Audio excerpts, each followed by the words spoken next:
یہ وہ دور تھا جب زمین کے گرد گھومتے ہوئے سیٹلائٹس موجود نہیں تھے، نہ ریئل ٹائم امیجری تھی، نہ جی پی ایس، نہ ہی اسپیس بیسڈ سرویلنس کا کوئی تصور۔ دشمن کی سرزمین کے اندر کیا ہو رہا ہے، اس کا اندازہ لگانا ریاستوں کے لیے ایک زندگی اور موت کا سوال بن چکا تھا۔ اسی دور میں امریکہ نے جاسوسی کے لیے ایک ایسا ہتھیار تیار کیا جو نہ بندوق تھا نہ میزائل، بلکہ ایک طیارہ تھا جو آسمان کی ایسی بلندیوں پر اڑ سکتا تھا جہاں دشمن کے دفاعی نظام محض اندھے ہو جاتے تھے۔ اس طیارے کا نام تھا U-2 اور اس کا لقب تھا ڈریگن لیڈی۔ 1950 کی دہائی میں ڈیزائن کیا گیا لاکہیڈ U-2 ایک غیر معمولی ریکانیسنس ایئر کرافٹ تھا۔ اس کا بنیادی مقصد ایک ہی تھا، دشمن کی فضاؤں میں داخل ہو کر اتنی بلندی پر پرواز کرنا کہ اس زمانے کے anti aircraft guns, early surface to air missiles اسے چھو بھی نہ سکیں۔ U-2 تقریباً 70,000 فیٹ کی الٹیچیوڈ تک پرواز کر سکتا تھا، جو اس وقت کے کسی بھی کامبیٹ ایئر کرافٹ کی پہنچ سے کہیں زیادہ تھی۔ اس بلندی سے یہ طیارہ ہائی ریزولوشن کیمراز کے ذریعے دشمن کے انتہائی حساس فوجی رازوں کو قید کر لیتا تھا۔ ابتدا میں U-2 کو تقریباً ناقابل شکست سمجھا جاتا تھا، لیکن وقت نے ثابت کیا کہ آسمان کی یہ خاموش مخلوق بھی مکمل طور پر محفوظ نہیں تھی۔ کئی U-2 طیارے مختلف ادوار میں مار گرائے گئے، لیکن سب سے زیادہ پراسرار اور حساس مشنز وہ تھے جو چین کے اوپر انجام دیے گئے۔ حیران کن بات یہ ہے کہ ان مشنز کے بارے میں امریکہ آج بھی غیر معمولی خاموشی اختیار کیے ہوئے ہے۔ اس خاموشی کو مزید گہرا کرنے والی بات یہ ہے کہ چین کے اوپر اڑنے والے یہ U-2 طیارے امریکی پائلٹس نہیں بلکہ تائیوانیز پائلٹس اڑا رہے تھے۔ یہاں سے کہانی محض ایک سپائی پلین کی نہیں رہتی، بلکہ یہ کولڈ وار کی ایک پیچیدہ انٹیلیجنس وار میں تبدیل ہو جاتی ہے۔ تقریباً 50 سال گزرنے کے باوجود امریکہ نے ڈریگن لیڈی کے چین کے اوپر کیے گئے مشنز کو مکمل طور پر ڈسکلاسیفائی نہیں کیا۔ تاہم تائیوان میں بننے والی ایک ڈاکیومنٹری فلم اور امریکی سرکاری ویب سائٹس پر شائع ہونے والی ہسٹری سے یہ راز رفتہ رفتہ بے نقاب ہوا کہ یہ U-2 طیارے دراصل ایک خفیہ منصوبے کے تحت تائیوان کو منتقل کیے گئے تھے تاکہ کمیونسٹ چائنا کی بڑھتی ہوئی فوجی طاقت، خاص طور پر اس کے نیوکلیر ویپنز پروگرام پر نظر رکھی جا سکے۔ اس وقت امریکہ کو شبہ تھا کہ چین کا ایٹمی پروگرام سوویت یونین کی مدد سے آگے بڑھ رہا ہے، اور اگر اس کی بروقت نگرانی نہ کی گئی تو پاور بیلنس بگڑ سکتا ہے۔ U-2 اسی خدشے کا جواب تھا۔ 1960 اور 1970 کی دہائیوں میں U-2 امریکہ اور چین کے درمیان ایسپیوناج بیٹل کی علامت بن گیا۔ ان مشنز کے دوران کم از کم 5 U-2 طیارے چین کے اوپر مار گرائے گئے۔ اس وقت یہ ایئر کرافٹ CIA کے کنٹرول میں تھے اور ان کے لیے ایک کور سٹوری گھڑی گئی تھی کہ یہ محض ویدر ریکانیسنس مشنز پر ہیں، لیکن دنیا میں شاید ہی کوئی ملک تھا جو اس کہانی پر یقین کرتا۔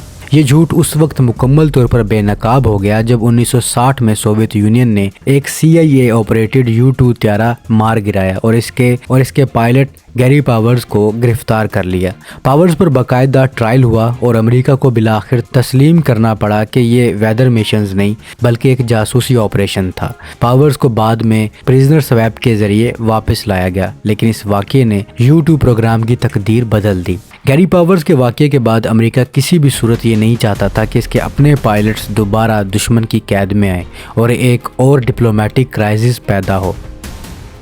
یہی وہ لمحہ تھا جسے ایویشن ہسٹورین کرس پوکاک نے 2018 کی documentary lost black cats 35th squadron میں ایک ٹرننگ پوائنٹ قرار دیا۔ پوکاک کے مطابق امریکہ نے فیصلہ کیا کہ U-2 مشنز کے لیے تائیوان کے پائلٹس استعمال کیے جائیں گے اور تائیوان اس پر فوراً رضامند ہو گیا۔ اس وقت تائیوان کو ریپبلک آف چائنا کہا جاتا تھا اور اس کا امریکہ کے ساتھ میوچل ڈیفنس ٹریٹی موجود تھا۔ امریکہ نے اپنے بنائے ہوئے U-2 طیارے تائیوان بھیجے اور تائیوانی فضائیہ کے اندر ایک نیا یونٹ قائم کیا گیا جس کا نام رکھا گیا ویدر ریکانیسنس اینڈ ریسرچ سیکشن۔ یہ ایک نام نہایت ہی معصوم لگتا تھا، لیکن حقیقت میں یہ دنیا کے سب سے خطرناک جاسوسی مشنز انجام دینے والا اسکواڈرن تھا۔ تائیوانی پائلٹس کو امریکہ میں خصوصی ٹریننگ دی گئی اور انہوں نے اپنے U-2 طیاروں کو بلیک کیٹس کا نام دیا۔ سیاہ بلی جو رات کی تاریکی میں خاموشی سے شکار کرتی ہے، بالکل اسی طرح جیسے U2 اندھیرے میں لانچ ہو کر چین کے اوپر خاموشی سے پرواز کرتا تھا۔ یہ ایک جوائنٹ انٹیلیجنس آپریشن تھا جسے امریکی اور تائیوانی حکام مل کر چلا رہے تھے۔ U2 طیاروں پر ریپبلک آف چائنا کے انسگنیا لگے ہوتے تھے۔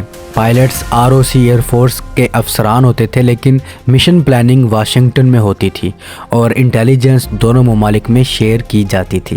کور سٹوری یہ تھی کہ تائیوان نے یہ طیارے خریدے ہیں۔ امریکی ٹیکنیشینز اور انٹیلیجنس آفیسرز تائیوان کے بیس پر موجود ہوتے تھے، مگر کاغذوں میں وہ لاکہیڈ ایئرکرافٹ کمپنی کے امپلائیز ہوتے تھے۔ اس امریکی ڈٹیچمنٹ کو ڈٹیچمنٹ H کہا جاتا تھا۔ تائیوانی پائلٹ مائک ہوا جو 1961 میں تاؤیوان ایئر بیس پر تعینات تھے، نے بعد میں لکھا کہ ان مشن سے حاصل ہونے والی زبردست انٹیلیجنس تھی۔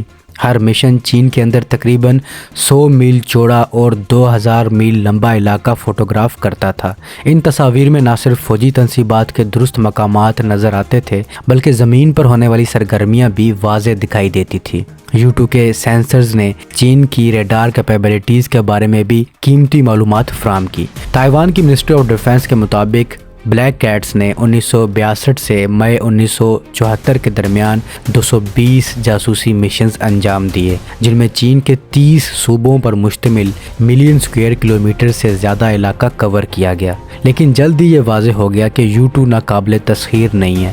9 ستمبر 1962 کو چین کی فوج نے پہلی مرتبہ ایک U2 طیارہ SA-2 surface to year missile کے ذریعے مار گرایا۔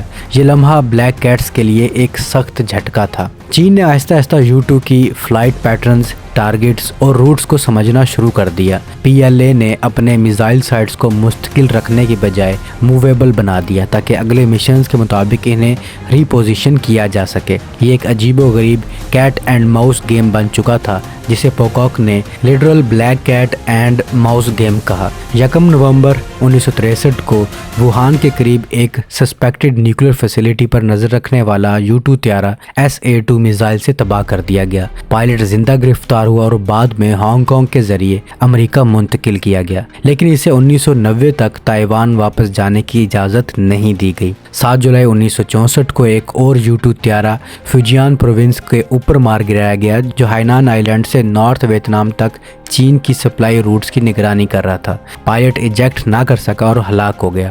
10 جنوری 1965 کو ایک اور U2C طیارہ چین کے اٹامک بام پروڈکشن سٹیٹس کا جائزہ لینے گیا اور SA-2 میزائل کا شکار بن گیا۔ یہ پائلٹ بھی گرفتار کر لیا گیا۔ 8 ستمبر 1967 کو جیانگسو پروونس کے اوپر ایک U2 طیارہ HQ-2 میزائل سے مار گرایا گیا جو دراصل SA-2 کا چائنیز ریورس انجینئرڈ ورژن تھا۔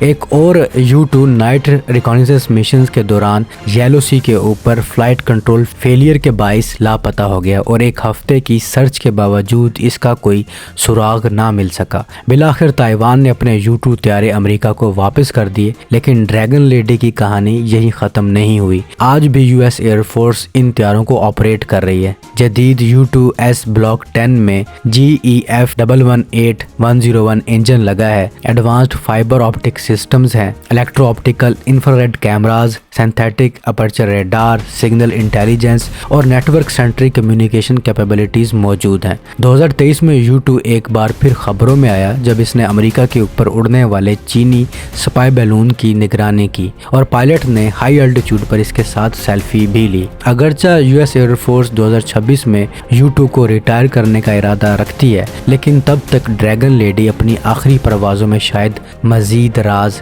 مزید کہانیاں اور مزید ایویشن لیجنڈز جنم دے۔ تو اب تک کے لیے اتنا ہی۔ Subscribe for more.